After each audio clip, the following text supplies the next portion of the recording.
Arr, mateys.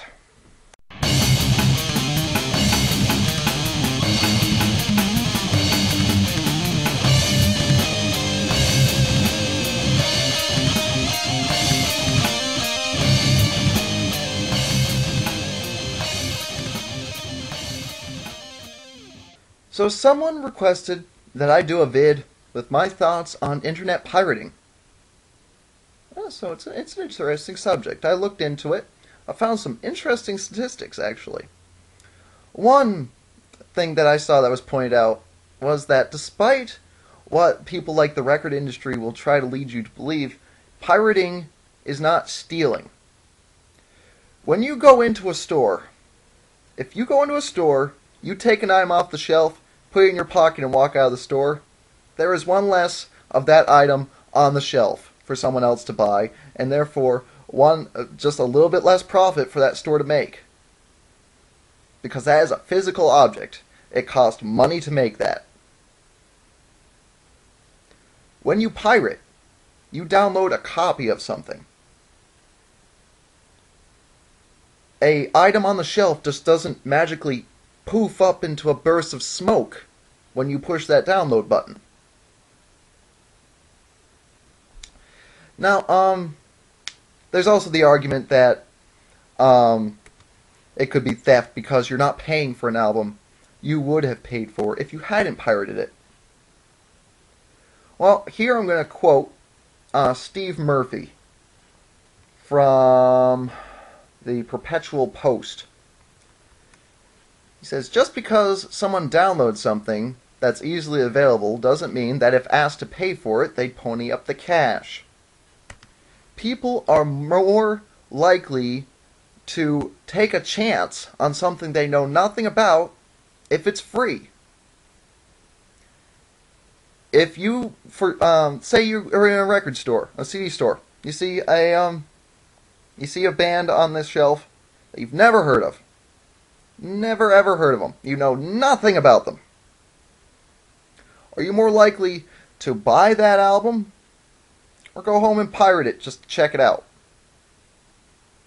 An interesting statistic from this article on the Perpetual Post and from The Guardian, guardian.co.uk, both these links will be in the description, is that a study has shown that people who pirate music are 10 times more likely to go and buy the music afterwards. Pirating is free advertising. People use it as a type of preview method. A risk-free way to see what the music is like, to see if it's worth buying.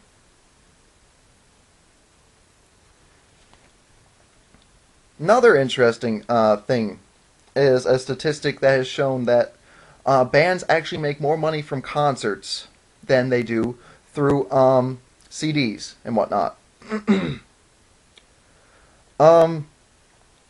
When a person pirates a music, they become a fan of the band without paying for the CD. However, you can't pirate the concert experience. So even though a person has never bought a CD from a certain band, if that band comes into the area for a concert, even though that person has never given them money before, there's a good chance they're going to go and pony up the cash for the concert. A concert typically costs merchandising, everything. You know, most people do get some sort of souvenir. They get snacks, they get all this. Concert can cost up to 10 times the price of a CD. A lot of bands don't even release that many albums in their entire career.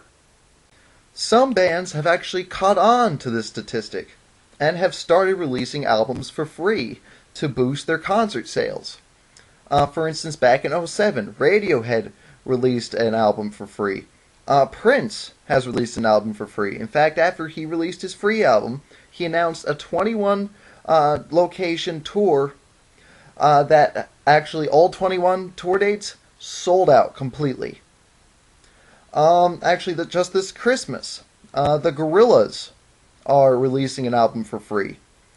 So, you know, statistics say that pirating does not hurt the record industry. Quite the contrary, it actually makes them money. And if the whole basis of the music pirating is wrong argument is that it's making these bands lose money, then the whole argument pretty much collapses in upon itself. That's how I see it anyway.